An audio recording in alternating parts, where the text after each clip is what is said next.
Altogether, there's 5 different button and link controls. You can use 3 types of buttons: button, link button, and image button, as well as the hyperlink and image map controls to let the user take some kind of action. Why offer all these button types? Well, they have a lot in common, but there's some big differences. First, a button is like an HTML submit button.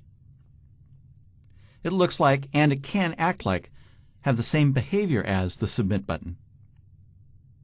A link button control looks like a hyperlink control, but triggers button events, including click and command, which we'll get to a little bit later.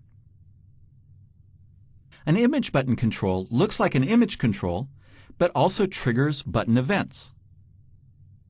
The hyperlink control raises no events at all. It simply navigates to the location that the control's navigate URL property supplies. And the image map lets you create multiple hotspots in an image.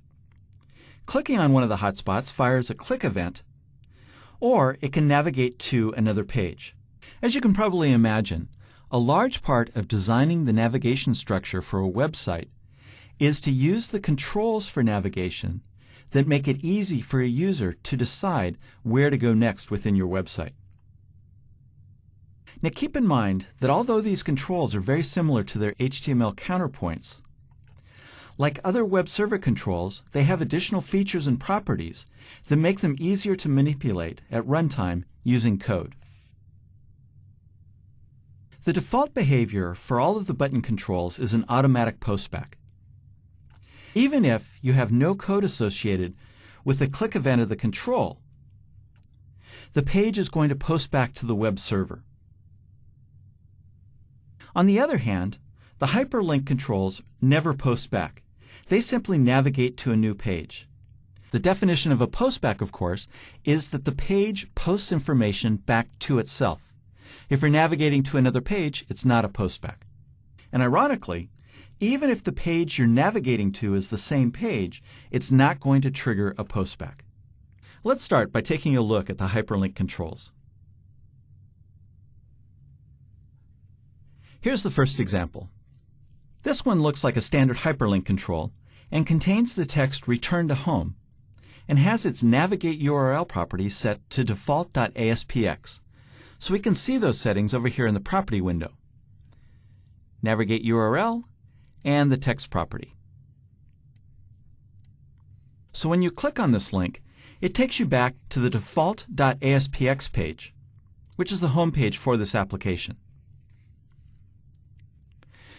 This control is the same type of control, but instead of displaying text, it displays an image. So if you look at the Properties window here, notice that it also has an image URL property that has a URL, a relative URL, to the starfish.jpg. That tells the page where to retrieve that starfish image from.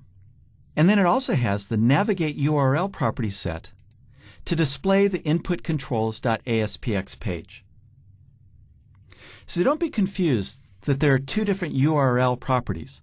One retrieves the image and the other tells the page where to go when the user clicks on the image. If I go over and take a look at the source for this control,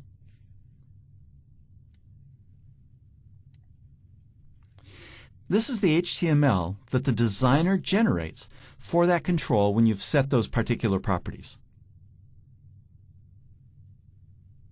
You can use 3 button controls in ASP.NET Web Forms: the button, link button, and image button controls. Now you can handle the behavior of the user clicking on a button in either of 2 ways.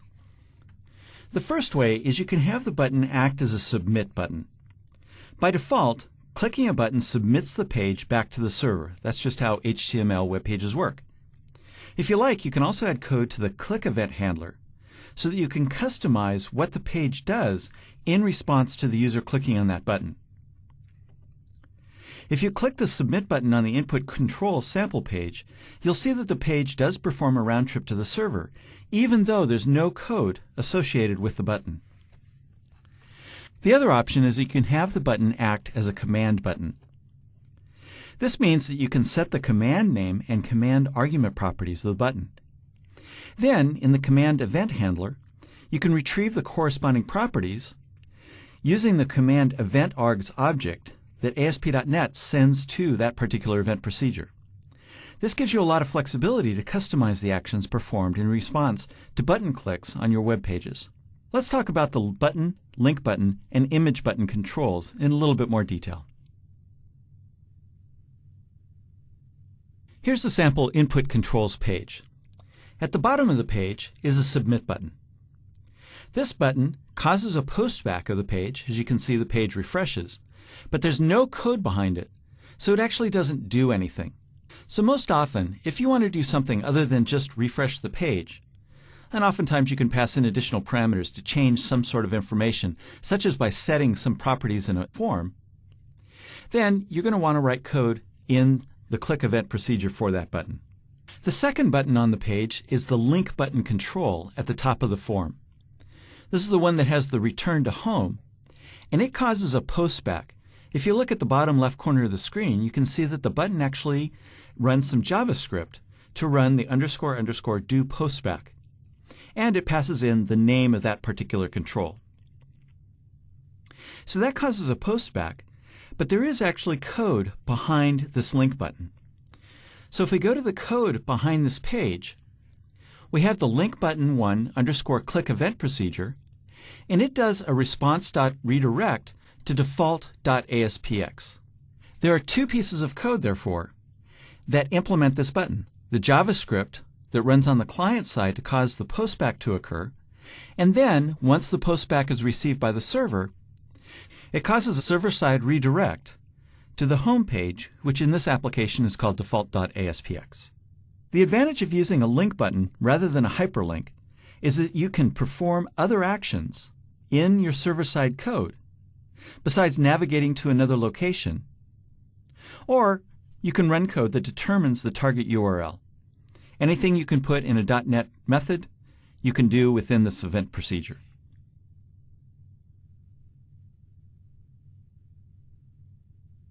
Now, these four images of the flags for the 4 countries displayed are image button controls.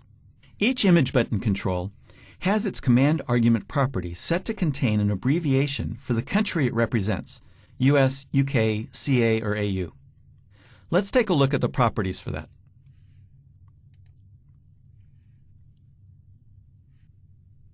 I'll open up that page, go to Design View, and select the British flag. Here you can see that the command argument property is set to UK.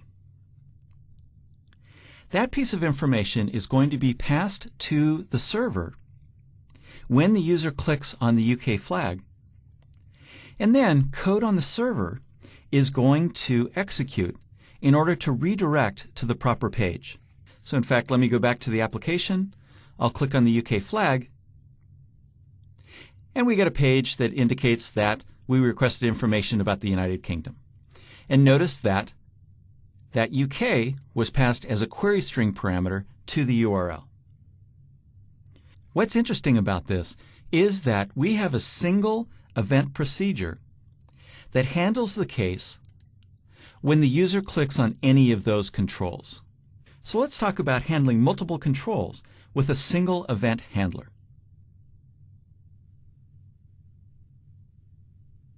A single handle command event handler within this page's code behind file handles the command events of all of the image button controls in the example. Each of the image controls basically does the same thing. It navigates to the countryinfo.aspx page. The only difference is the country name that is within that command argument property. Now, often when you use this technique, the only difference is going to be which control caused the event to fire, and you can customize what the code does based on that factor as well. So you can use the command argument property in this case to provide unique information needed to process the event. The bottom line is that you can use either or both of these techniques in order to customize how ASP.NET responds to the user clicking on that button. So let's see how this works in the sample application. Here's the handle command method that executes when the user clicks on any of those image button controls. The code builds up a URL that ASP.NET is going to navigate to when the user clicks on the button. This is one of the cases of an event procedure that passes in useful information as part of this second parameter, the command event args. It's going to use a response.redirect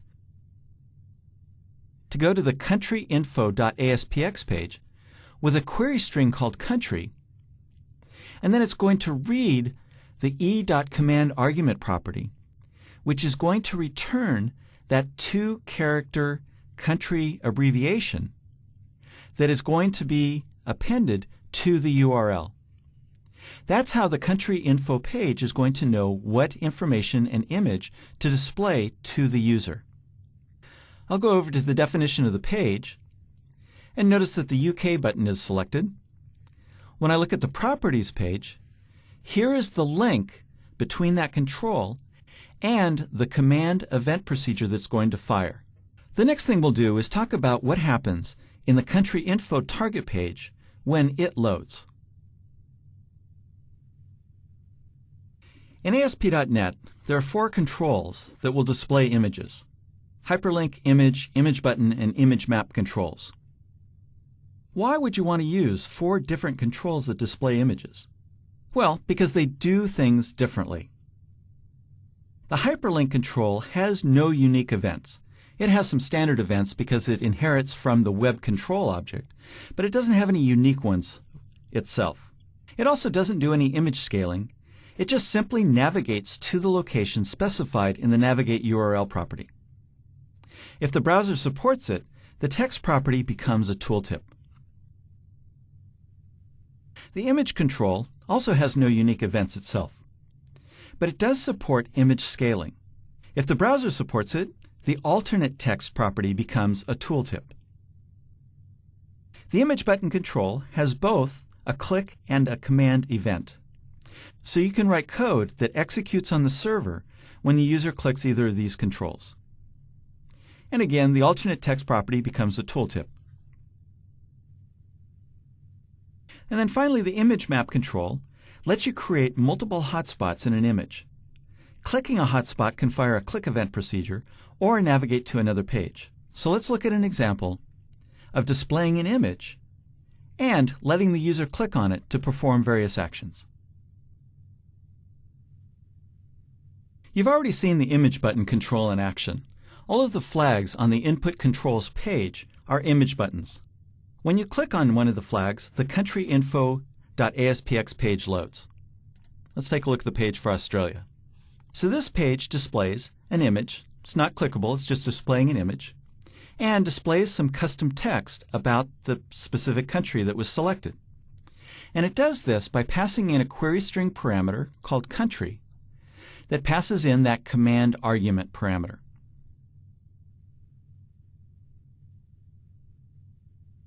Here's the page load event procedure for the country info page. It starts out by retrieving the value of the country query string parameter passed into the page, and that's assigned to a string variable. And then the next section of code is a switch statement that takes that country abbreviation, remember that's a 2-character country abbreviation, and then assigns different values to the text string and file string that we define here.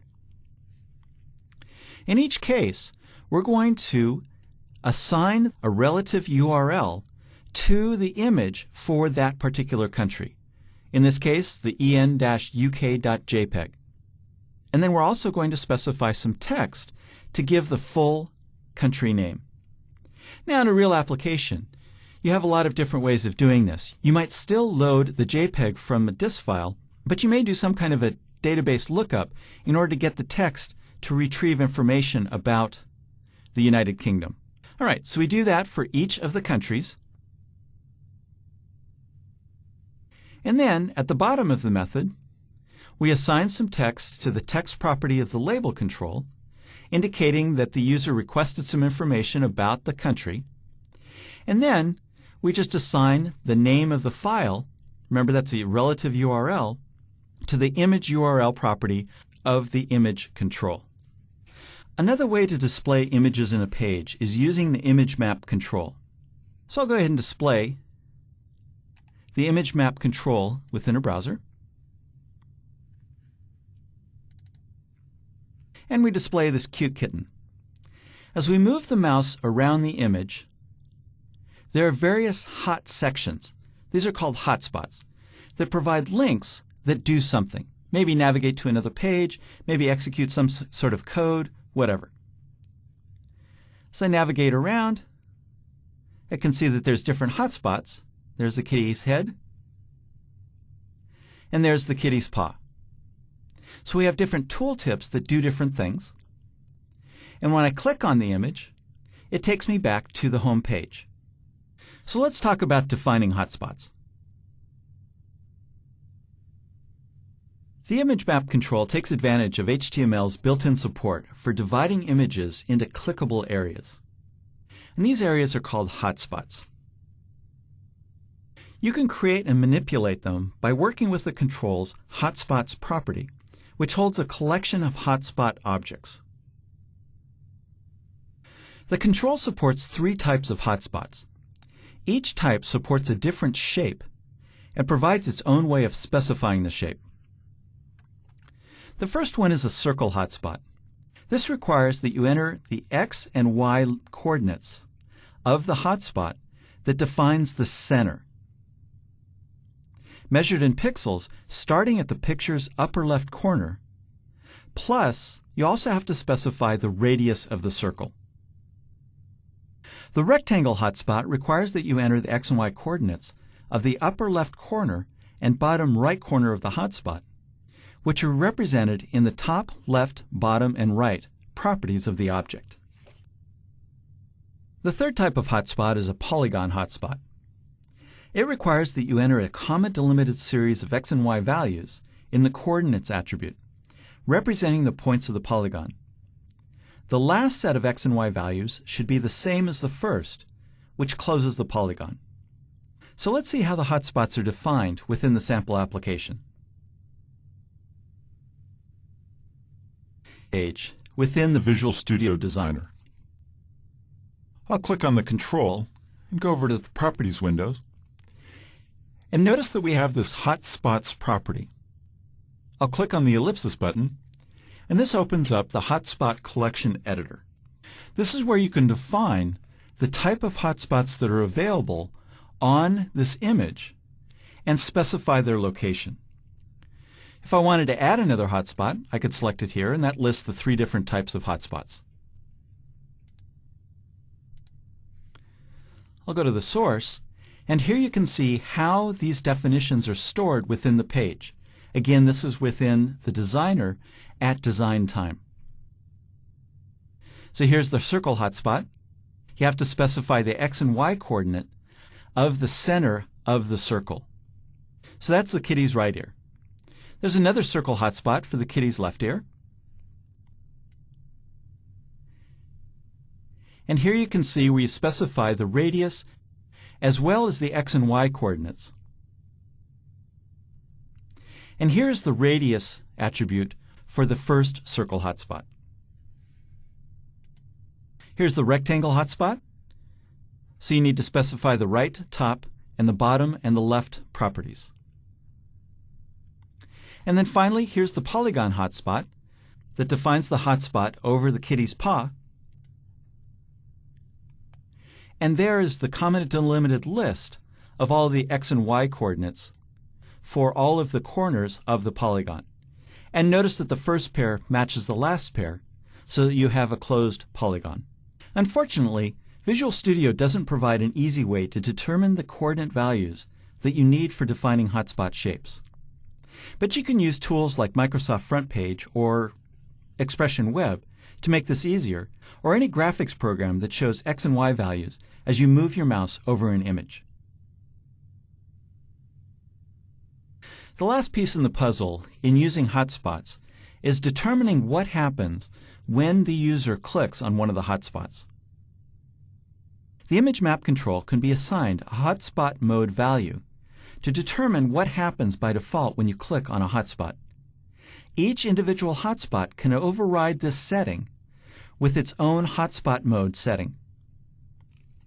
There's 4 different options for the hotspot mode property.